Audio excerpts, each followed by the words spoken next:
hello everyone আজি বনাব লৈছো আমি ঘি এয়া মোৰ আগতে বনাই থোৱা ঘি আছিল ইয়াতে মই এড কৰি দিম নতুনখিনি আকৌ আজি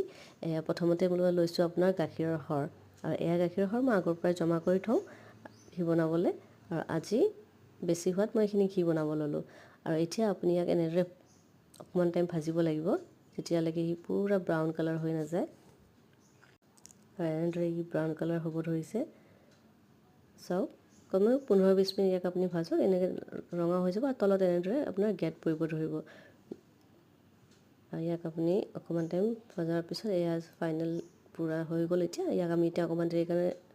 ঠাণ্ডা হ'বলৈ দিওঁ আৰু এটা সেকনি হাইয়া সেকি লম মই ভুলতে প্লাষ্টিকৰ ললো আপোনালোকে এইটো ভুল নকৰিব চাওকচোন কি হ'ল এতিয়া মই এখন আকৌ ষ্টিলৰ লৈছো নতুনকৈ আৰু এই ফাইনেল মই এখিনি সেকি ললো লোৱাৰ পিছত চাওক কি ধুনীয়া ঘি ওলাইছে কালাৰ চাওক কি ধুনীয়া কালাৰ হৈছে ইয়াক অলপ দিলি মই ৰেষ্ট দিছোঁ অলপ পিছত চাওক ফাইনেল লুক কি ধুনীয়া